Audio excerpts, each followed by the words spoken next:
En aquel tiempo fue Jesús con sus discípulos de Judea y permaneció ahí con ellos bautizando. También Juan estaba bautizando en Enón, cerca de Salim, porque ahí había agua en abundancia. La gente acudía y se bautizaba, pues Juan no había sido encarcelado todavía. Surgió entonces una disputa entre algunos de los discípulos de Juan y unos judíos acerca de la purificación. Los discípulos fueron a decirle a Juan: «Mira, maestro, aquel que estaba contigo en la otra orilla del Jordán, del que tú diste testimonio, ahora está bautizando y todos acuden a él». Contestó Juan: «Nadie puede apropiarse nada si no le ha sido dado del cielo. Ustedes mismos son testigos de que yo dije: yo no soy el Mesías, sino el que ha sido enviado delante de él. En una boda el que tiene a la esposa es el esposo. En cambio el amigo del esposo que lo acompaña y lo oye hablar se alegra mucho al oír su voz. Así también yo me lleno ahora de alegría. Es necesario que él crezca y que yo venga a menos». Palabra del Señor. Siéntense, por favor.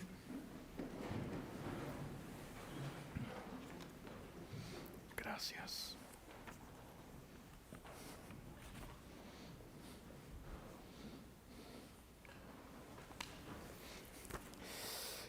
Los discípulos de Juan van con el chisme.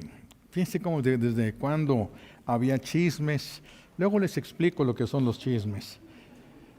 Van con el chisme de que Jesús está bautizando en otro lugar del mismo río Jordán y que mucha gente asiste con él. Y Juan les dice que no hay problema. Es que Juan entendía qué lugar tenía él en el plan de Dios. Puesto les dijo: yo soy aquel que fue enviado delante de él, no para quedarme, para abrirle la puerta, para preparar al pueblo para cuando llegara él. ¿Ya llegó él? Ya. Por eso le dice, la novia está con el novio, no con los invitados. La novia es el pueblo, el pueblo de Dios.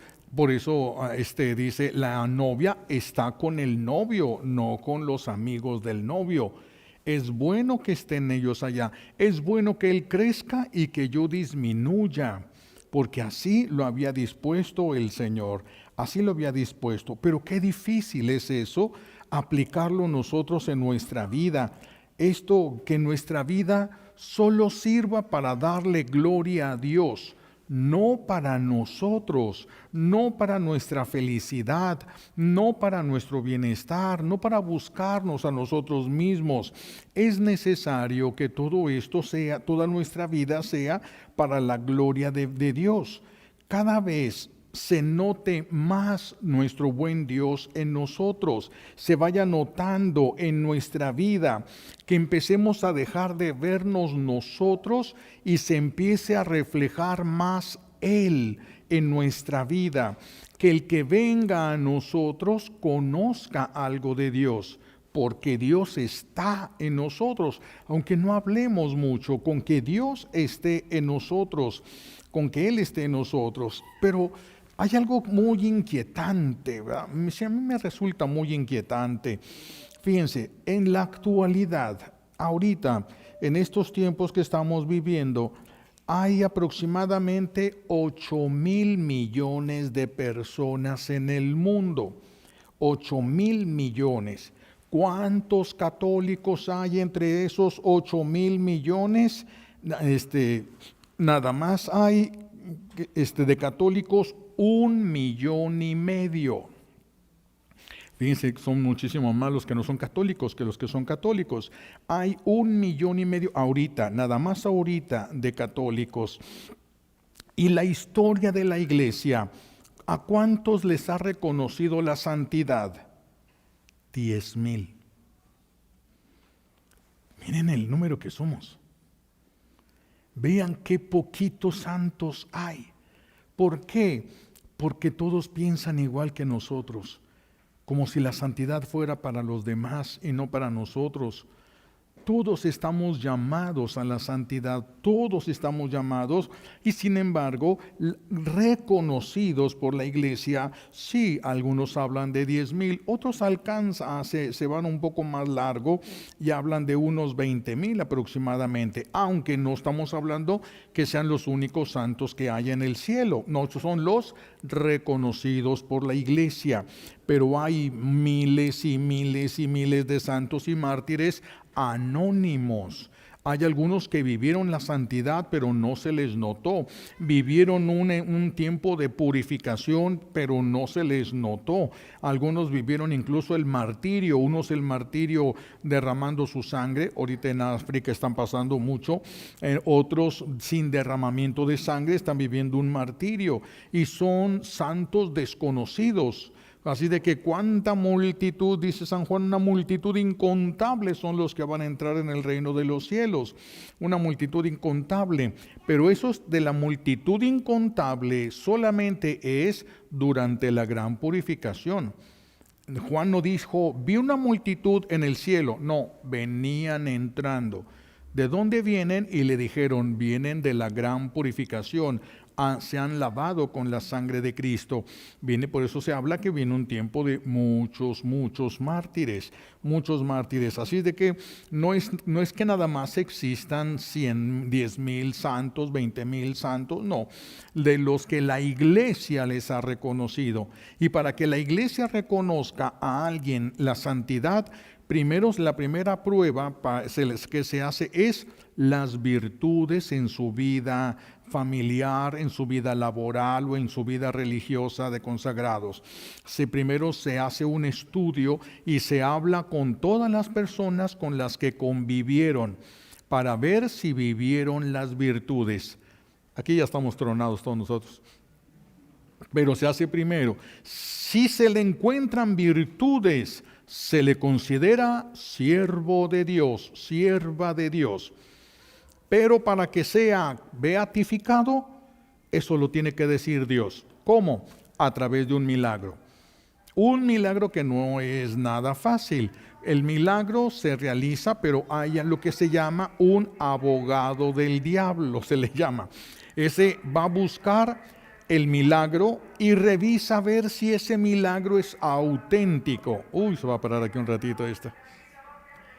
Es que cerraron la puerta y... Bueno,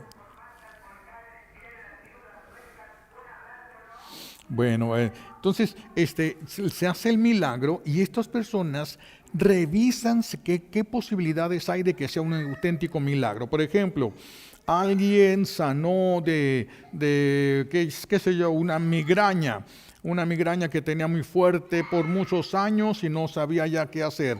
Sana instantáneamente o paulatinamente, pero sana. Van con los doctores y le preguntan, ¿alguien ya ha sanado de esto? Sí, entonces no es milagro. Hay gente que sana. Hay gente que sana con algún medicamento. Sí, entonces ya esto ya no es milagro. Esto puede suceder. Esto puede sucederle a cualquiera o puede suceder a veces. Con que pueda suceder a veces ya no se considera milagro.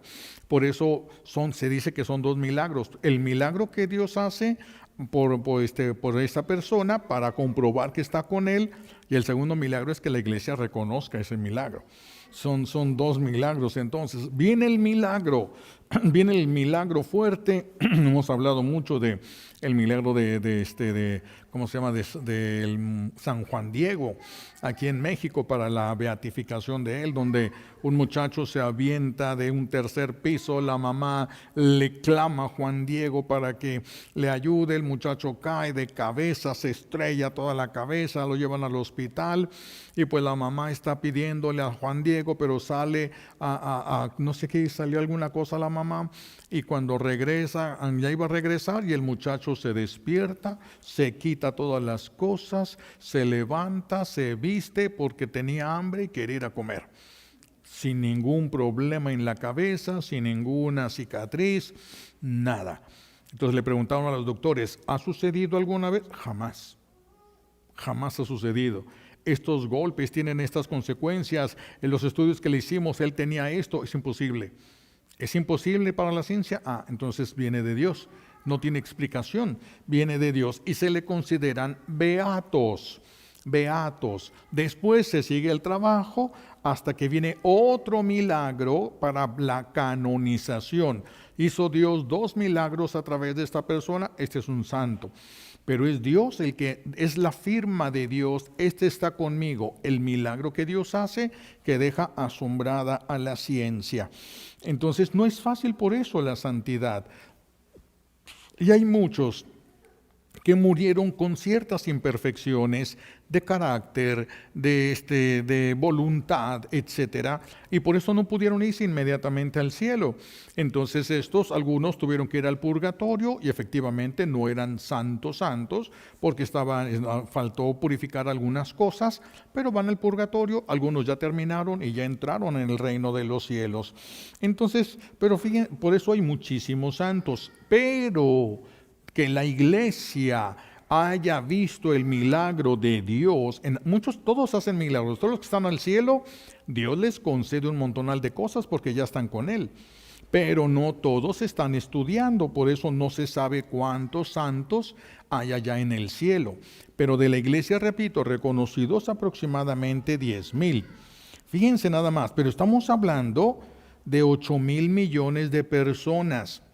Pero no a lo largo de la historia, solo en estos tiempos. Estamos hablando de 1,5 millones de personas, de bautizados, pero no en toda la historia. 1,5 millones ahorita.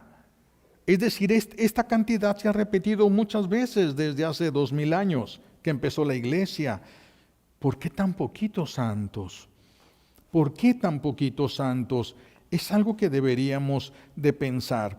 Es algo que deberíamos de pensar. Ahorita, fíjense, hay en el mundo aproximadamente unos 5,500 obispos ahorita en el mundo. Pues hay una cantidad más o menos semejante a los que la iglesia les ha reconocido la santidad. Pero no solamente ha habido 5,500 en la iglesia. Desde el principio, quién sabe cuántos obispos habrá habido en la iglesia.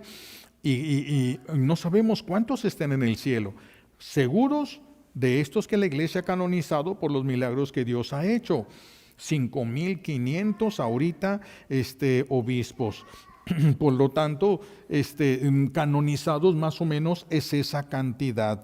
Muy poquitos obispos, muy poquitos sacerdotes, muy poquitos párrocos están canonizados.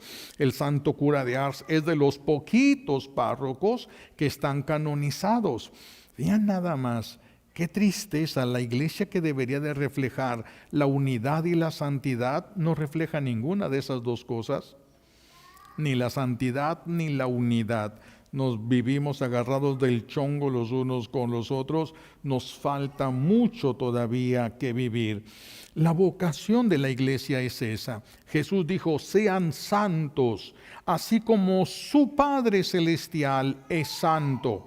Tenemos entonces como vocación, como nosotros tenemos un llamado de Dios a ser santos y estamos muy lejos todavía de serlo. No debemos olvidar que donde hay un santo, florece la santidad. Siempre donde hay un santo vas a encontrar más santidad. Siempre donde hay un santo, florece la santidad. Más florece si el que es santo es un sacerdote, porque tiene acceso a un mayor número de personas el sacerdote, y con la santidad pues lleva muchísimos al reino de los cielos. Muchos conocen y alcanzan la santidad. Hay sacerdotes santos que han ayudado mucho en la santificación de muchos laicos, pero también hay laicos santos que han ayudado a que algunos sacerdotes lleguen a la santidad. Algunos sacerdotes lleguen a la santidad. ¿Cómo comienza la santidad de nuestra vida? La santidad comienza dejando que Cristo crezca en nosotros. Es allí donde comienza la santidad, cuando nosotros dejamos que Cristo crezca en nosotros y nosotros vayamos disminuyendo. Cristo crece y nosotros vamos disminuyendo. Hasta que lleguemos a decir Ya no quiero lo que yo quería, ahora quiero lo que quiere Dios. La santidad va hacia allá, querer lo que quiere Dios, amar lo que Dios ama, querer hacer lo que Dios quiere que nosotros hagamos. Y eso va llevando a la realización y a la plenitud a los seres humanos, va llevándonos a nosotros a la plenitud. San Pablo decía, me ven a mí, pero ya no soy yo, es Cristo que vive en mí. Hay un milagro, a mí no me diga nada. Es Cristo que vive en mí quien hace ese milagro. Yo no hago milagros, tiene toda la razón. El único que hace milagros siempre es nuestro buen Dios. Por eso dice Él, soy yo, pero ya no soy yo. Es Cristo que vive en mí. Esa es nuestra vocación. Eso es lo que nosotros deberíamos de estar haciendo y de estar viviendo. Regresando al santo cura de Ars, Juan María Vianney, vivió este misterio de la santidad en un grado muy alto, muy alto. Las personas que lo conocían decían que ellos sentían encontrar a Dios en un sacerdote. Ellos iban a verlo y se encontraban con Dios, sentían a Dios en un sacerdote. Y nuestro buen Dios se prodigaba, nuestro buen Dios se daba a través del santo cura de Ars, que santificaba a sus fieles hasta con la manera de mirarlos. Él no los regañaba, pero era muy firme en cuanto a la verdad. Esta es la verdad. Y no se movía de la verdad. Por eso llevó a la santidad a muchos en su camino. Llevó a la santidad a muchos porque él buscaba esa santidad, conocía y no se movía ni un milímetro a favor absolutamente de nadie. Entonces, la gente se fue santificando, fue encontrando el camino de santificación en la forma como él los veía y en la forma como él veía el sagrario. Ahí fue encontrando la gente misma el camino que él anduvo. El camino que él anduvo cuando lo mandan a Ars. Ars era un pueblucho por allá muerto que nadie conocía, pero tenía una pequeñita parroquia donde pues nadie quería ir, era un lugar lejos de la ciudad. Y a él lo mandan a este lugar, ahí lo mandan. Él llega a esta ciudad, a este pueblo de Ars, un pueblito. Él llega a este pueblito de Ars y lo primero que hace es exponer el Santísimo para él, porque nadie iba ahí. Y solito él de rodillas, la gente decía que se apagaban las luces de todo el pueblo y lo único que permanecía prendido a la luz era en la parte del presbiterio del templo. Se iban a los trabajadores a las 5 de la mañana a trabajar y seguía prendida esa luz. Todas las noches. Y el Señor empezó a mover corazones, a traer corazones, y empezó, y es un hombre que le echaba muchas ganas, preparaba todas sus homilías él, pero a veces no le salía lo que él quería, y se trababa porque quería hablar del amor de Dios como él lo había experimentado, y eso es bien difícil. ¿Cómo hablar del amor a los que no se han sentido amados nunca? No con el amor de Dios, sí con el amor humano, el amor a veces empalagoso de la mamá, el amor tibio a veces del esposo, sí de estos amores humanos así que son imperfectos. Él conoció el amor de Dios. ¿Cómo hablar del amor de Dios a quienes no conocen el amor? Qué difícil era eso. Y a veces se esforzaba y cuando no podía nada terminaba llorando, se frustraba, terminaba llorando y se bajaba y todos estaban conmovidos, ¿verdad? Él los tocaba hasta lo más profundo del corazón. ¿Por qué? Porque allí estaba Dios, solamente por eso. No se necesita hacer grandes cosas, se necesita que esté Dios en el corazón de la persona. El santo cura de Ars no nació pobre. Su familia era una familia más o menos acomodada, no era una familia pobre, pero era una familia de mucha fe, era una familia de mucha oración. La mamá tenía una devoción muy profunda en la Santísima Virgen. De hecho, antes de que naciera, Juan María Vianney, así se llamaba el santo cura de Ars.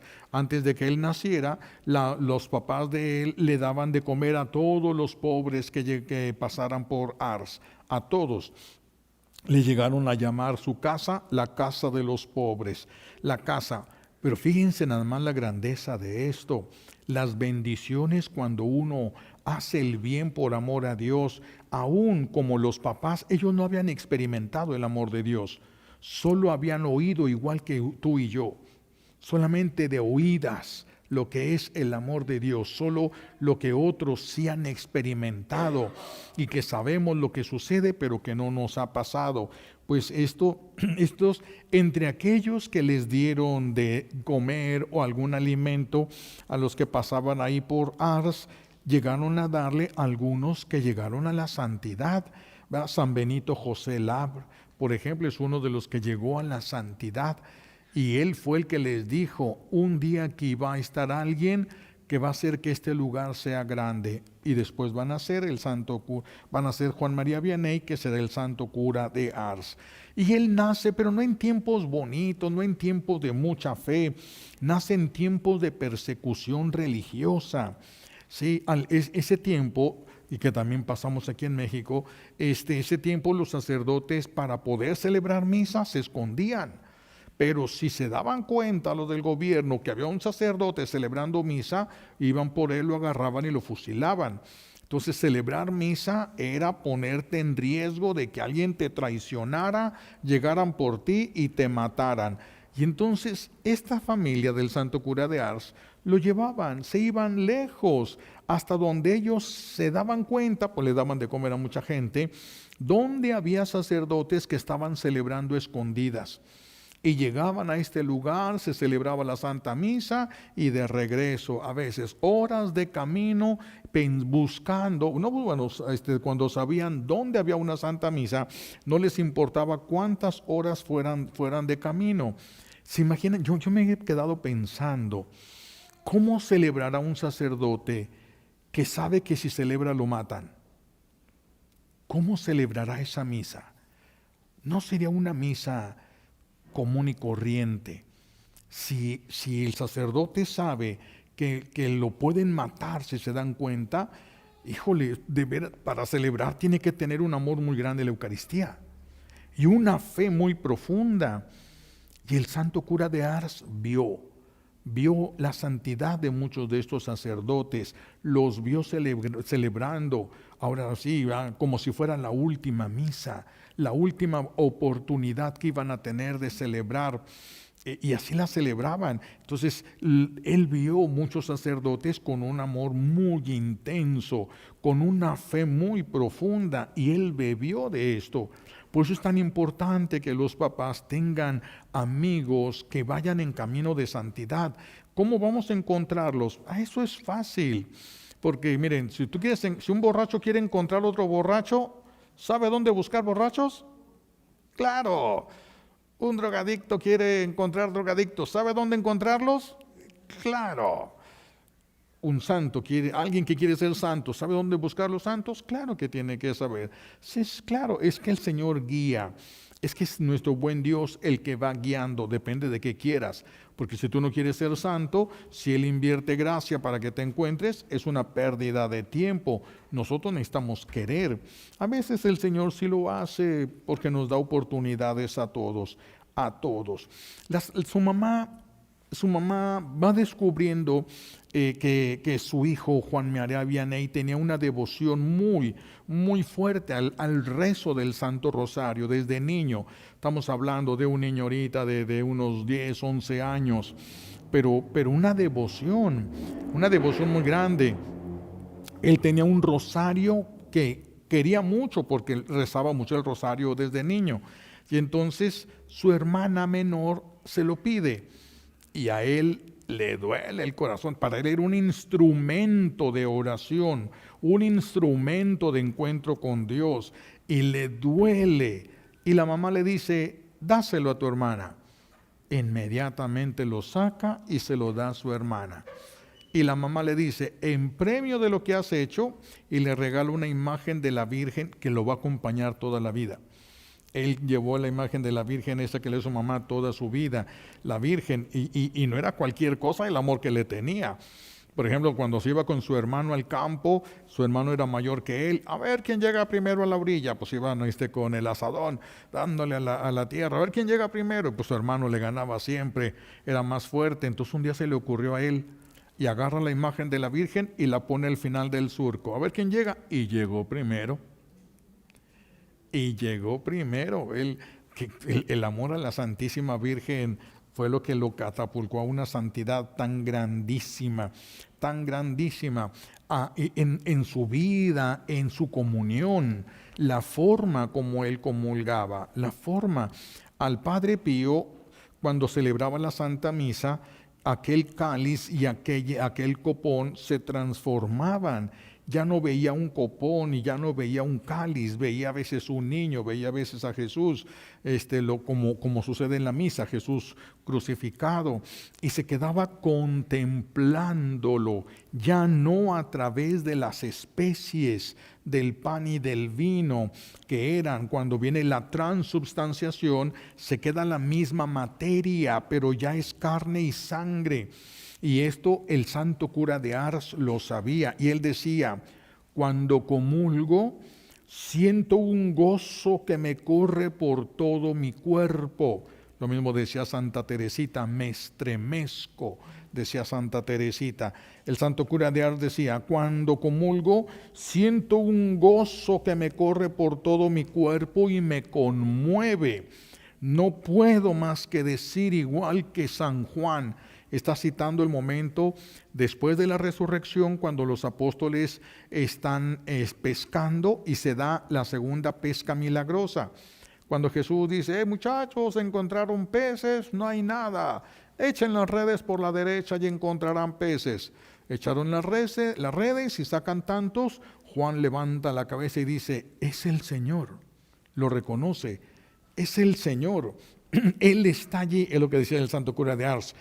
Cuando lo comulgo, no me queda más que decir, como decía Juan: es el Señor. Allí está verdaderamente Él. El deseo mayor del santo cura de Ars, el deseo mayor de los santos, contrario a lo que muchos se puede pensar, que el deseo de los santos es llegar al cielo, pero no. El deseo de los santos es agradar a Dios. Claro que hay un deseo de ir al cielo, pero es como San Pablo, dice San Pablo: si a mí me preguntaran, yo ya me quisiera morir para irme al cielo con Jesús. Pero si yo le sirvo de algo todavía aquí, me quedo con gusto. Si lo puedo servir todavía, me quedo con gusto. Esos son de los santos que sí quieren a Dios y sí quieren, pero el mayor deseo de los santos es la salvación de las almas. Y Dios les compensa con estos regalos espirituales de lo que sentían cuando comulgaban. De hecho, el santo cura de Ars, cuando está ya agonizando, pidió que viniera el párroco vecino a confesarlo. Y viene el párroco a confesarlo, y él está ahí en su cama, lo confiesa el párroco, y le preguntan cuando salieron, que cómo lo veía, y él se le salió decir: si hubiera confesado a un niño de 5 años, hubiera sido una confesión parecida. Bueno, niño de 5 años de aquel tiempo, no de este tiempo. No, ya de este tiempo, ya no, pero de aquel tiempo. Entonces le dan la absolución y le dan la comunión, y se pone a llorar el santo cura de Ars. Y le dicen: ¿por qué llora, padre? ¿Que no sabe que se va a ir al cielo?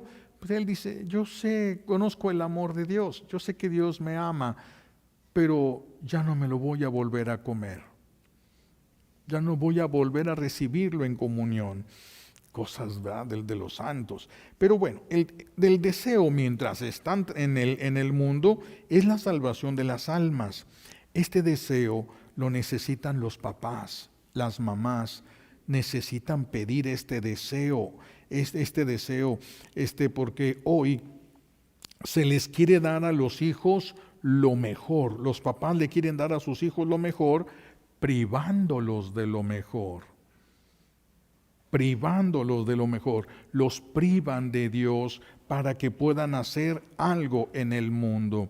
Pero ya ahorita con las redes sociales, cuántos artistas que fueron grandes artistas, deportistas que fueron muy grandes y muy ricos, terminaron ya lo que se llama en estado de calle, viviendo en la calle, ni siquiera tener un departamento pequeño, ni para eso les alcanzó, viviendo en la calle. Allí es donde terminaron todos los esfuerzos de sus papás, porque su hijo fuera alguien en el mundo, pero una enfermedad o un vicio les arranca absolutamente todo.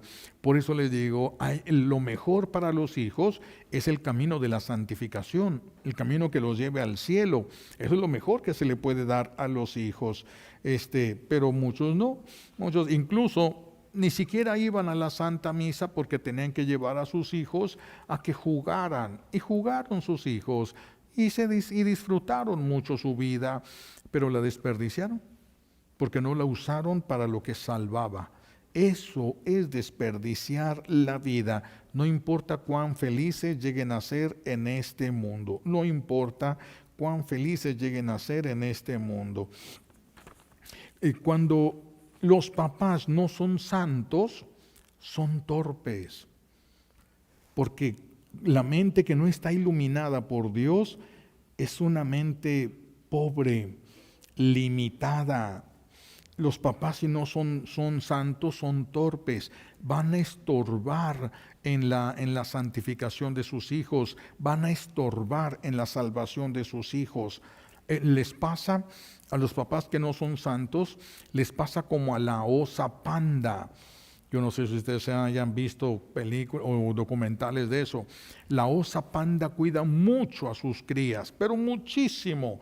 Y a veces se duerme con ella porque la quiere proteger, pero la abraza tanto que la asfixia y amanecen muertos. Muchos osos panda pequeños amanecen muertos en los brazos de su mamá. Y hay muchas mamás, muchos papás que han matado a sus hijos. Ellos les mataron la vida eterna, ellos les mataron la felicidad eterna, porque no la conocían, no se la pueden ofrecer a los hijos, porque no lo conocen, pero tienen que darle tiempo a Dios si no quieren cometer estos errores. Los santos no se improvisan, nadie se acuesta pecador y amanece santo, nadie. La santidad no se improvisa, la santidad tiene un proceso. Dios respeta los procesos humanos y Dios va respetando el caminar de cada quien. Nuestro buen Dios es tan bueno que es como cuando nosotros vamos a un hospital porque alguien de nuestra familia lo operaron y ya salió de la operación y ya lo dejan salir, pero camina despacito para que no se le abran las heridas, para que no esto, para que no lo otro. Y uno va caminando al paso que ellos pueden, no al paso que uno quisiera, sino al paso que ellos quieren. Y nuestro buen Dios hace esto con nosotros. Vamos despacito porque nosotros lo vamos frenando. Él ya nos hubiera santificado, pero Él va despacito porque nosotros lo vamos frenando, nosotros lo vamos deteniendo. Entonces, la santidad empieza con el deseo de ser santos. Es muy importante el deseo. ¿Por qué? Porque cuando alguien piensa en ser santo, es Dios que lo está llamando. A ustedes nunca se les va a ocurrir, a ver, seré santo. Si tú deseas, tienes un impulso, por pequeño que sea, pero es un impulso de ser santo, viene de Dios, te está llamando a la santidad, a un compromiso más profundo. Esa santidad es dejar que la presencia y el amor de Dios crezca en nosotros mientras nosotros vamos disminuyendo. Cada vez se manifiesta más la voluntad de Dios en mí y no la mía. Cada vez hago más la voluntad de Dios y cada vez hago menos mi voluntad. Solo en ese trabajo, en ese proceso, en ese esfuerzo, en ese tiempo de purificación, es donde se van fraguando los santos, donde se va fraguando la santidad. Entonces la santidad es la vida de Dios en nosotros. Llevar la vida de Dios en nosotros. La santidad es crecer en el amor de Dios, disfrutando del amor de Dios. Santa Teresa de Ávila, ella cuando tiene el milagro que se llama de transverberación, cambio de corazón, el Señor les arranca el corazón y les pone un corazón nuevo. Les arranca el corazón de piedra y les pone un corazón de carne. Todos podemos pedir ese milagro. Cuando Dios se lo concede a ella, ella en sus memorias pone que llegó un ángel, traía una lanza y la lanza traía una punta de oro. Y entonces le atraviesa, él empieza a atravesarle el pecho hacia el corazón y ella siente la lanza, pero también va sintiendo el amor de Dios, va experimentando el amor de Dios y le arrancan el corazón de piedra y le pone un corazón de carne. Esto ha sucedido, no son palabras huecas en la Biblia. Les arrancaré de su pecho el corazón de piedra y les daré un corazón de carne. Eso se sigue cumpliendo todavía hasta la fecha. Eso es la santidad, eso es crecer en el amor, ya tener un corazón solo para Dios, que lo demás ni le llena, ni lo toca, ni nada. Nada absolutamente. La santidad entonces es el oro de Dios en nosotros, el oro de Dios en una vasija de barro. Cuando un santo se llena de Dios, es más grande y hermoso que el universo. Si no nos llenamos de Dios, somos un pedazo de barro en el universo. Pero si este barro se llena de Dios, es más grande y más valioso que el universo. Más grande y más valioso que el universo, porque dentro de nosotros está el que creó al universo.